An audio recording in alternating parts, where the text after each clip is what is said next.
Up again mga guys, no? Nagbabalik tayo guys.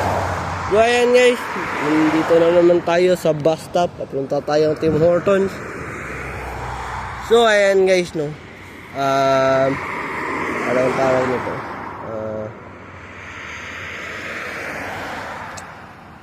Pang 246 na vlog na ito guys. So 146 ba? Tama. 245 pa pala guys. Sorry guys. Nakalimutan ko guys, 245 pa pala ito. So ayan guys, no, medyo nagka-problema yun na naman yung tiyan ko ngayon. Sana hindi ito sumakit mamaya. So, kasi uuwi na naman ako guys. Masasayang na naman yung oras ko guys. Alam nyo guys, kung masakit talaga yung tiyan nyo, huwag nyo pilitin magtrabaho kasi alam ko na sulit yung trabaho mo, pero yung tiyan mo naman yung problema, no? So, advice ko lang sa inyo kung magtatrabaho kayo, kung sumakit yung tiyan nyo, huwag na kayo magtrabaho. Umuwi kayo, sabihan nyo yung manager nyo. Kasi hindi biro na magtrabaho ka na sumakit yung tiyan mo. So, ayan, no? Kaya ko sa mga nagtatrabaho, kapag sumakit yung tiyan o binti nila, umuwi agad. Sabihan nyo yung manager nyo o amo nyo na uuwi kayo kasi kapag hindi yan naagapan, no, baka yung tiyan nyo bumigay, diba? O ganyan din yung ginagawa ko pag hindi ko kaya. Alangan man lang, pilitin ko na magtrabaho guys.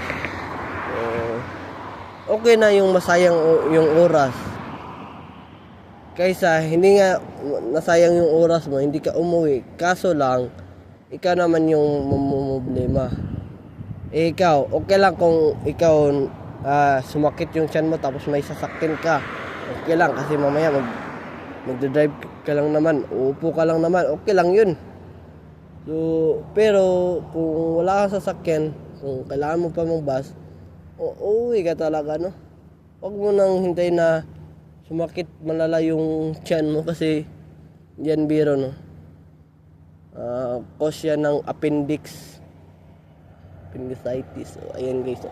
Baka yung appendix mo ay sumabog, no? Kasi kapag kasi yung tiyan nyo ay sumakit, hindi yan maaaring pigilan. Kailangan mo talaga ilabas yung dumi sa basan kasi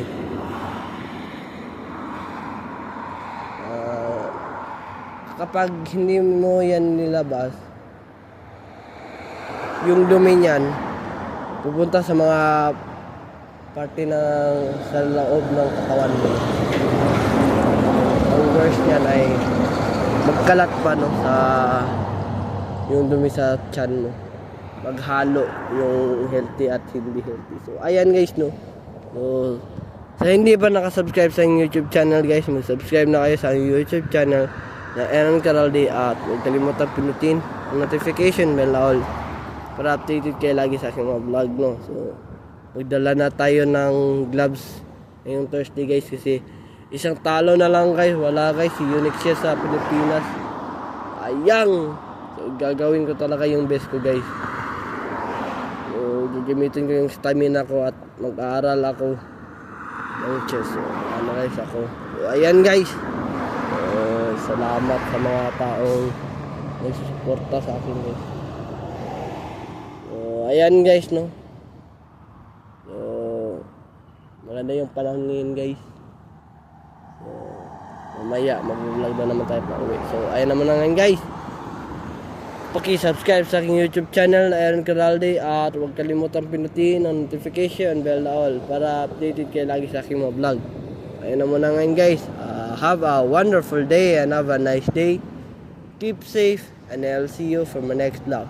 Peace out. Bye bye. Power.